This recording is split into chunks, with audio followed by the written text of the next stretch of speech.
The Hand from 1981. You know, the movie about a severed hand that goes around and starts killing people. Man, the 80s were a crazy time.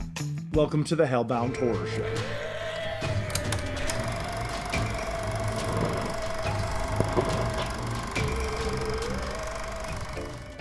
Now, when I think of killer severed hand movies, I think of this.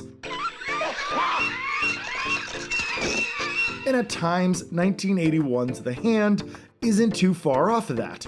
But instead of being heavy in campiness and absurdity, The Hand leans more towards psychological horror.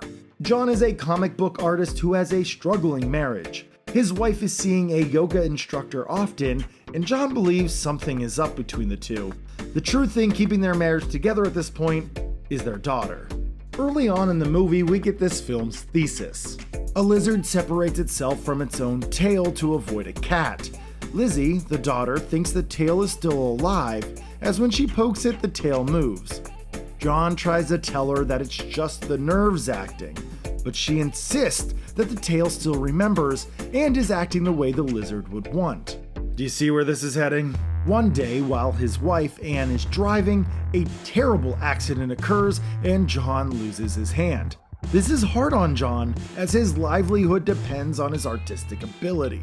When John and his wife go looking for his hand, they can't find it. John begins to have visions of his hand walking around. At first, his hand just crawls through the dirt, but eventually the hand is able to move around quickly with the strength to break windpipes. Another illustrator is hired to help John with his comics, but they don't share the same vision, and John is let go. Not making any income anymore, John decides to take a job across the country to teach at a university. This university is pretty relaxed. His wife tells him that she and their daughter will move down at Christmas, over 2 months away. John meets a student who is interested in him, and they form a connection and even fall in love.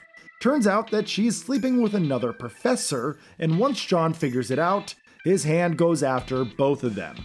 John slowly loses his mind, his wife and child are no longer in his life, and he can't catch a break. This is a better and more realistic descent into madness than Jack Torrance in The Shining. John battles his inner demons, trying to decide if he is at fault for the disappearance of the people around him or if his severed hand is. It's a silly concept, but it's handled mostly seriously. The beginning was a bit boring, but by the end, I was hooked. It was expertly finished, and the ending will stick with you. The Hand was a pleasant surprise, but looking at the people behind the project, it really shouldn't have been a surprise at all. If you can get past the silly concept and plot, this movie is masterfully put together. Oliver Stone, known for directing Platoon, Natural Born Killers, and Snowden, directs The Hand, and his touch is felt throughout the project. The story and action is well paced, there are some fun, inventive shots throughout, and everything looks great. Michael Caine as John was also phenomenal. He knocks it out of the park with his performance.